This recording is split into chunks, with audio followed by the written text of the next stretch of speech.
Dear Diarrhea, diary full of shit. Just play along with me, myself, and I. No one else. Yo, I'm so legit. I ain't got nothing to say, so I figured I'd say some shit. Just watching some YouTube. Got some errands to run today. Like I said, within the next, seeing as today's Wednesday,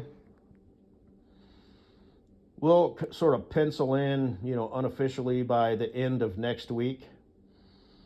So, the end of the day, Friday, I will know whether or not,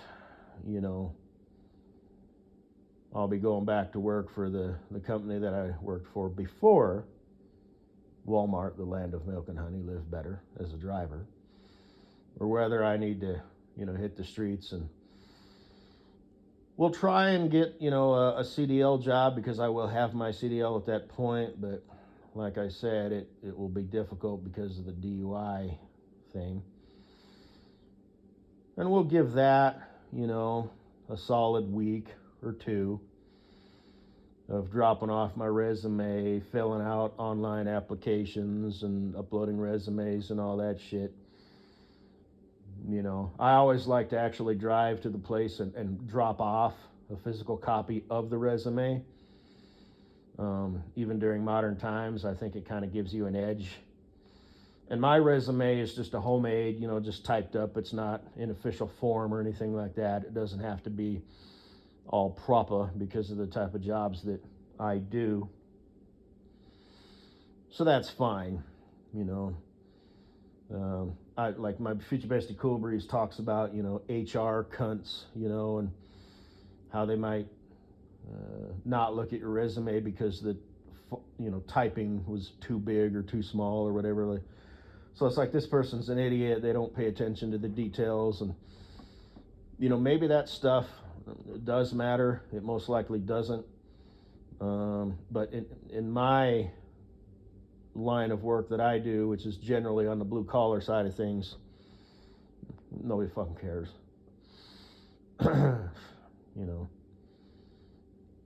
The HR really has nothing to do with hiring of me. If I talk to HR, it's just to set up my, insurance benefits and all that shit.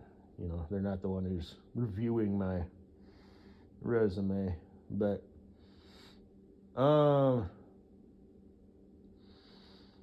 yeah, soon. Like I said, I keep pushing this shit back due to the drinking.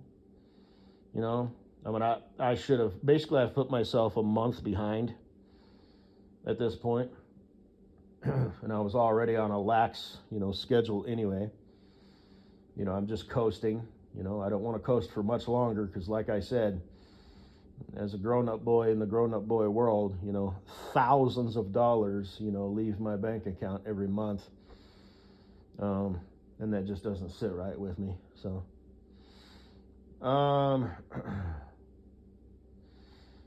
but I'm watching me some YouTube. Went to bed at like 2 o'clock in the morning. Finally, actually did go to bed like at 2:30 or 3 even. So I was watching some YouTube videos. I made that YouTube audio masterpiece and then posted it. That long ass one. Oh, yeah. And then I got up at like 6 o'clock. So, woo. So, I'll go to bed relatively early tonight. But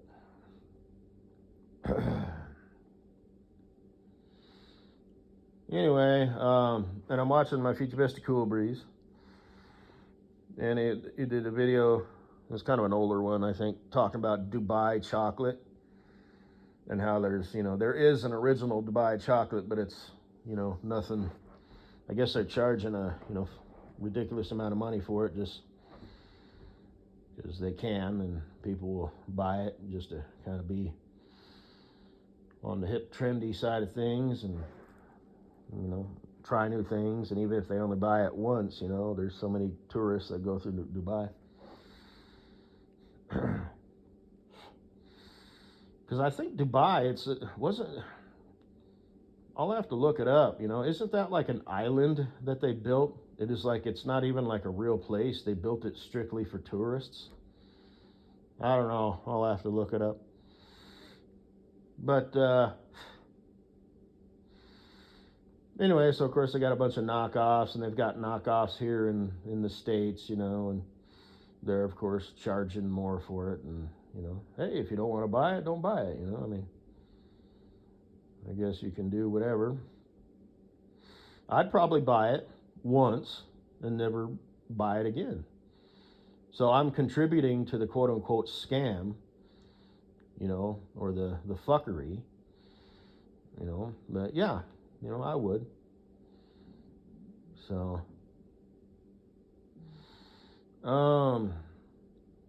but it made me think of SC and how she has that. I used to say she's selling bottled air. Her daddy came up with the idea, because I've checked out her daddy's channel.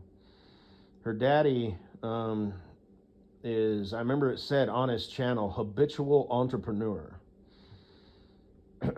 So he's a winner who's addicted to winning. But he's like a legitimate one, it sounds like. So he's addicted to, maybe he's not necessarily addicted to winning or success, which would be kind of similar, one and the same. But he's an older dude, so he's probably got it figured out, what sells and what doesn't. And it's like I had mentioned in my other presentation that I just posted, that was like 27 minutes, the concept of overhead, and what it costs to, because if I'm using the word right, overhead is basically the cost of doing business. So as far as I understand, and I'll have to look this up now, that includes everything from the electricity bill to, your employees' pay and benefits. And like I said, expenses that you have to have set aside for things that come up. I had given the example of a coffee shop. If your espresso machine goes down, it's probably not the end of the world. Maybe you've got a backup one, or can get one ordered. But if you run a car wash, things like that frequently, and I've never run a car wash, or that's just funny. Well, I've never been self-employed. But never had to do my yearly financial statements, projected versus, actual earnings and shit like that. Not a car wash, anyway. I almost got started a lawn mowing business when I was a kid, but I backed out because I was like, nah, I don't actually want to mow lawns. So, because I was friends with kids who were older than me. If I could digress, I used to hang out with these kids down the street from me. They had a skateboard ramp in their backyard. And I was like in grade school, and they were like in high school. And they didn't do drugs or anything like that. And my parents apparently trusted them enough. And I would hang out with them and their girlfriends, and they were like, oh, you're so cute. Because I was like this little kid. All right, so I was like the star of the show, and these girls were giving me all this attention and shit, and whatever. I just remember that. And then they switched to BMX bikes, and I was like, you sellouts. But anyway, but the kid that I was going to go into a lawn mowing business with, he was the older brother. I was actually friends with his younger brother. And me and him were gonna, and he followed through with it, so anyway, yeah, but I didn't mow lawns or have a paper route or a dog washing business or sell lemonade in the evenings or anything like that, I might occasionally get, $10, for spending cash, for doing chores or something. So I could, you know, if me and my friend decided to ride our bikes or skateboards down to the gas station, you know, I had cash to buy, you know, a soda pop and a candy bar. But that was my introduction into the financial world. Didn't have a wallet. I kept it in my sock. But anyway. But yeah, you know, so her daddy probably has it figured out.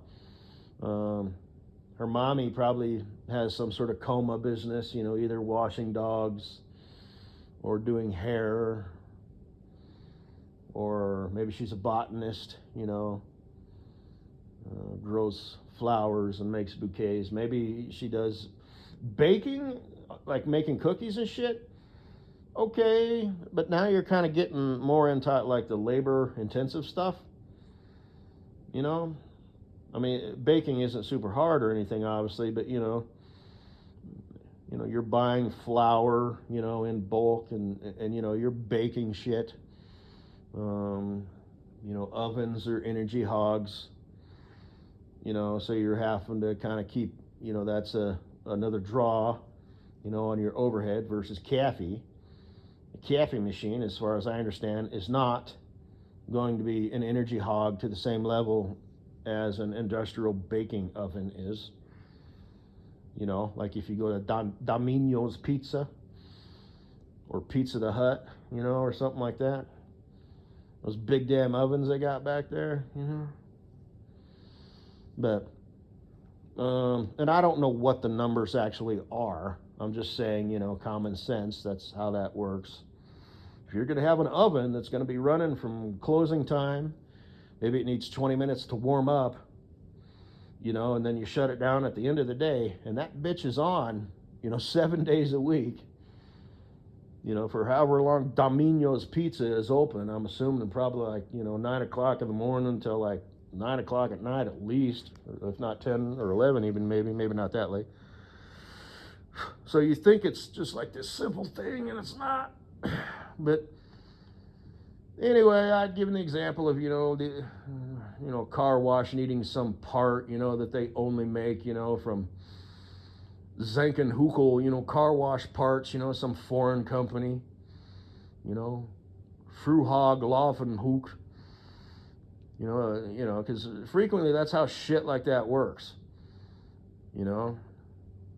But you don't just get to call, you know, escalator companies, you know, in Denver, and it'll pop up, you know, Tom's Escalator Service and Repair Service. You know, it's you know, for some reason shit like that all frequent. Well, it's not unheard of, you know. It's always like that. Oh, I need this plastic part, you know, and it's in a 45-degree angle, you know, and it hooks up with this clamp, and I can't just use a hose clamp. It's like some high pressure clamp that you guys manufacture.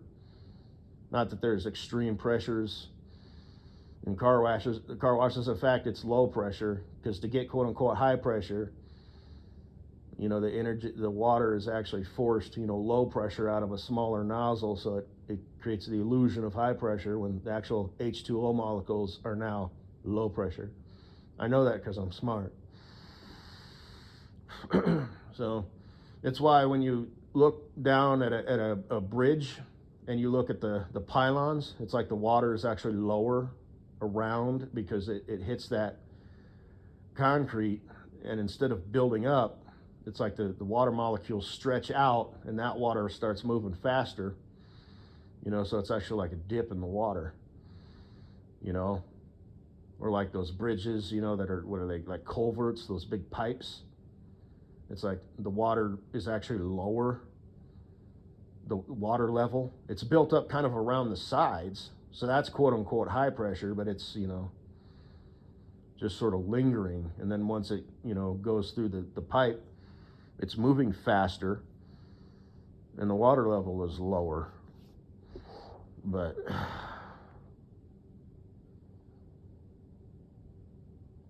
anyway,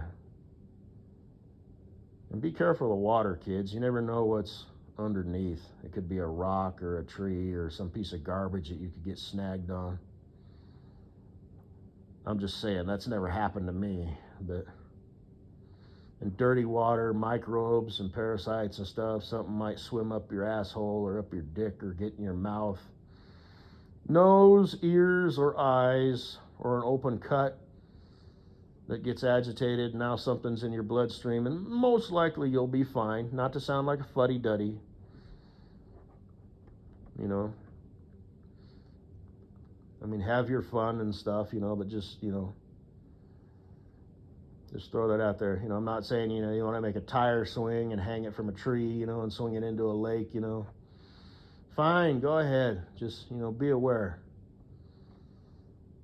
So, there could be a rogue crocodile in there, you don't know. So, anyway, don't instill fear, you know, in like your kids, you know.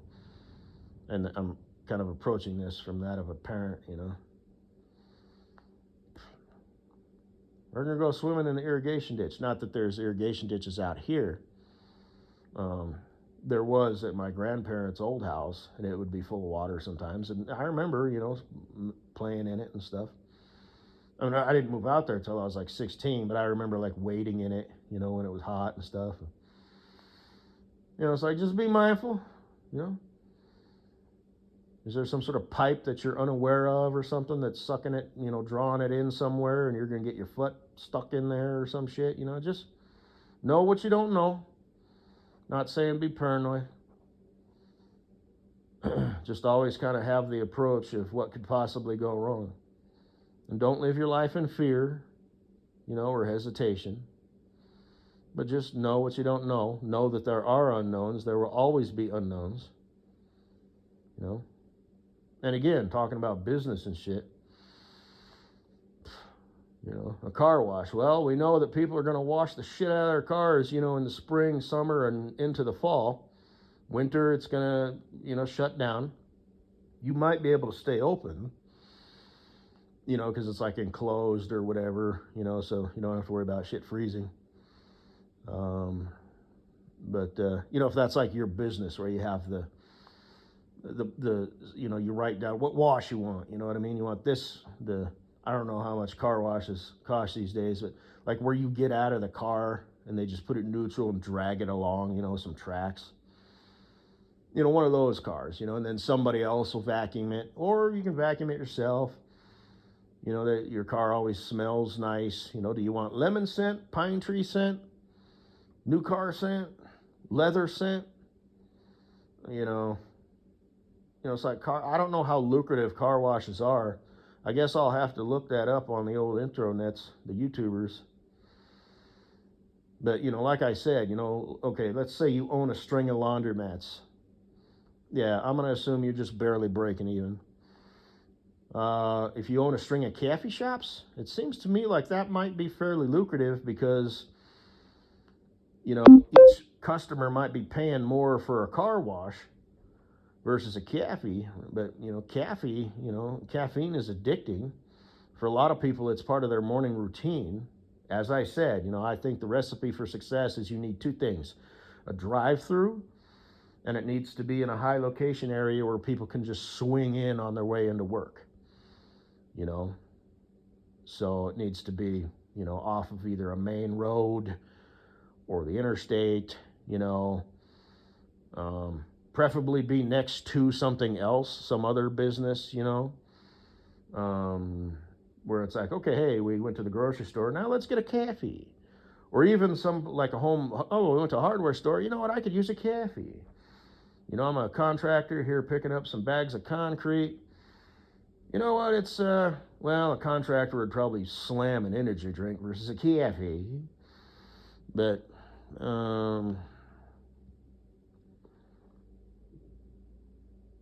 because that's how people, like, God, my former boss and my coworker, they would just slam energy drinks all day, and I would just drink water, you know.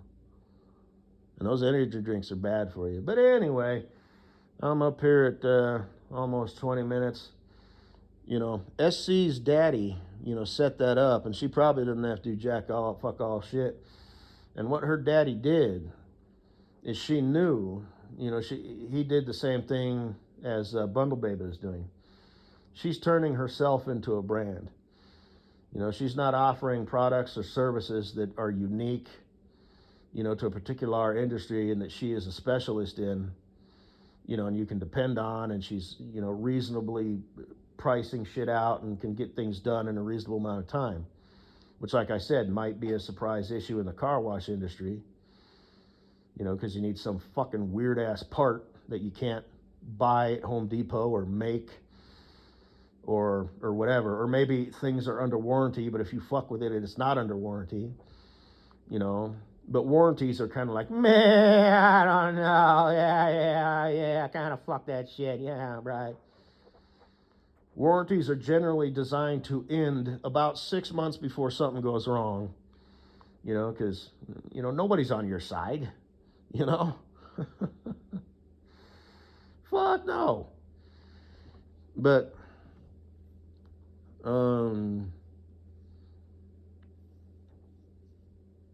although these days, because products are built so shitty,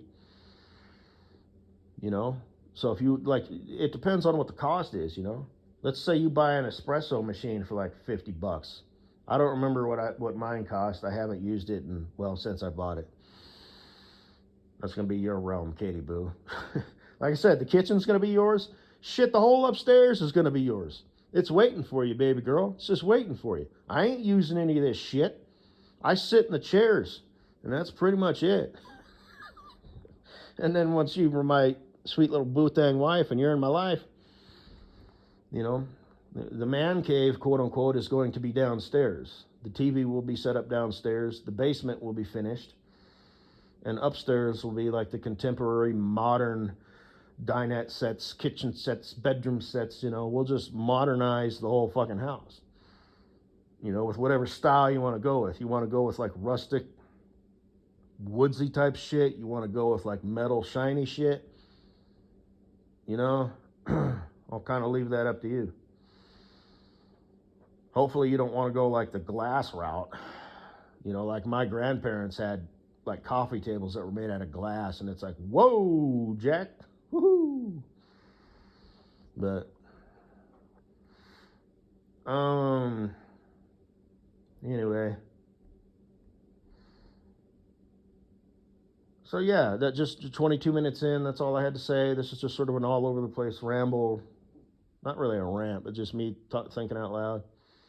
You know, phone cases. Her daddy knew. You know, oh, let's make a white phone case with strawberries on it. Oh, holy shit.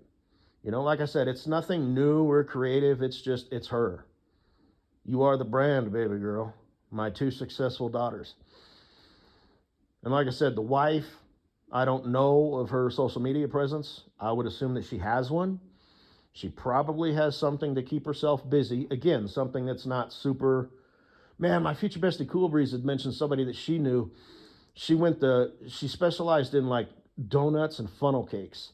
And she would set up in high traffic areas, you know, at like weekend street fairs and carnivals, county fairs, sporting events. And again, it's like, look, we just buy the batter. We fucking deep fat fry it, sprinkle some fucking either frosting or powdered sugar on it, bada bing, bada boom. You know, tips appreciated.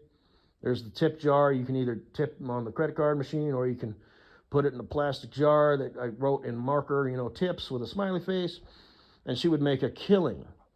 Versus if you actually run a food truck, it's like, well, shit, now you got to have different ingredients. It takes longer to make. It's more labor intensive. You know, you got to have one person, you know. Well, you probably should have 2 people, you know, making the orders. Although technically maybe funnel cakes, you could just keep an eye on things. Okay, take this one out, blah, blah, you know. But it seems like you do at least have to have 2 people, so you can have one person doing the baking or cooking and one person taking orders. So I guess I shouldn't talk too much shit about, you know, the baking. He had mentioned cookie shops, you know. But, you know, a lot of times, you know, it's like the effort and what it takes to obtain the product. Either have it made, but it's made to your specs. You know, like let's say you do make purses and shit. Like that purse flower and cupcake boutique or whatever. It's like, okay, you bake the shit. That's labor intensive, energy hog. Purses, okay, well, what are you just buying them and you're the middle person, middle woman, and marking it up? Are you having them fabricated, which means they're going to take a cut? They're fabricated to your specs. It's your design. It's just you don't have the machine to make a purse. And then there's the flowers. Well, that's simple enough, I guess, in theory. How are you getting your flowers? You just growing them and cutting them and arranging them in a bouquet? Okay, so that's probably the least expensive, you know, and offers the most like return on the cost it takes to make it. But anyway, I'm just yammering away and, you know, fucking phone cases. You know, I doubt she runs the numbers on that. She has no idea. You know, the logistics of, you know, getting them made, again, to her specs, you know, her design, or her daddy's design, or whatever, you know, making the product, shipping it out, storing it so it's available. Not just, okay, or maybe it is, you know, made to order, so to speak. You know, you buy a phone, okay, give us a week, we'll get that shipped out to you. Maybe that's how that works. That solves that problem, because she's the brand. I mean, yes, there is an actual physical product, but they're buying bottled air because it says SC's custom bottled air flavored, or maybe she even added flavorings to it. You know, hey, it's flavored air. You know, buy my product. Teehee, ah. She has cookware because that's like her passion. Shit. Like, you can't buy a fucking, you know, stainless steel, you know, Teflon, well, not Teflon, don't go for that, but, you know, ceramic, you know, skillet, you know, for dirt cheap at Walmart. No, you got to buy a pink one, you know, from SC. And while you're at it, get you a custom phone case, you know, purple with red polka dots. It's a pattern that's never been seen before in the phone case market. And get you some bottled air while you're at it. We have custom flavorings and smells, you know, lemon, citrusy scents, light scents, a little more heavy, earthier scents, you know. You want some pine tree, you know, scented, you know, bottled air, you know, Perrier, like in the movie Spaceballs. But anyway, 27 minutes, yeah, just whatever, you know.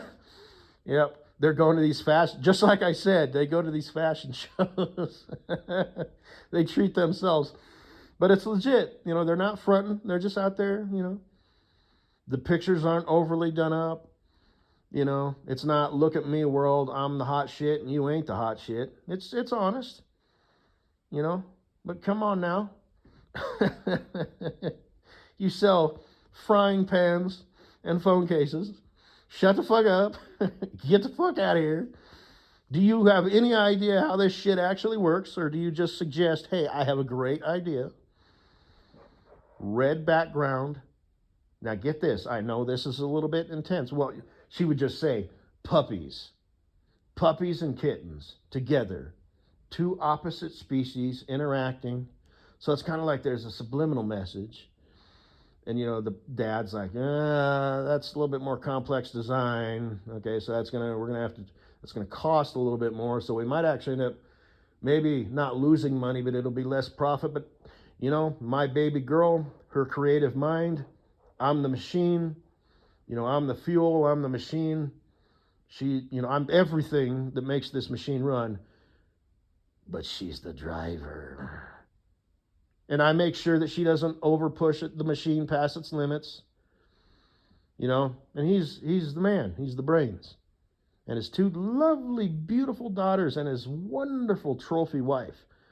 They're steaming along, kicking ass, taking names. She's making custom bouquets.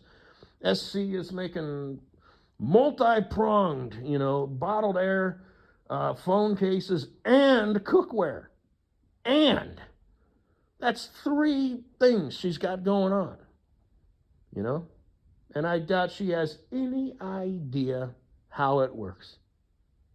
I don't either, but at least I kind of do. More than she does, I guarantee you that. Although, like I said, I don't know, you know, where she gets her money or whatever, you know. It's like, well, we got a storage issue.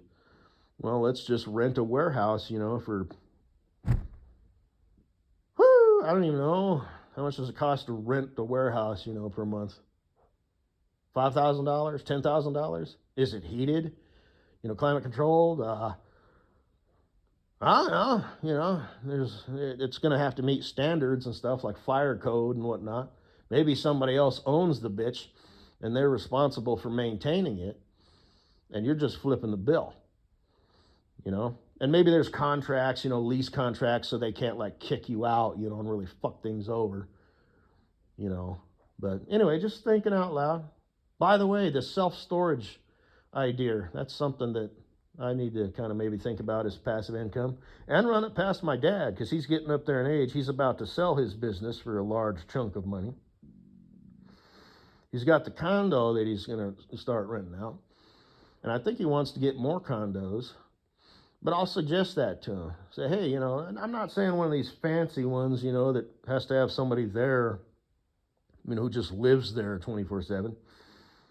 But some low end, some guy who just wants to park his ragged ass boat, get it out of his backyard, and, maybe he's got some old camper, or something, he just kind of needs a place to put it,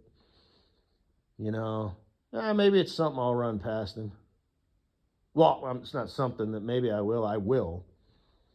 But anyway, so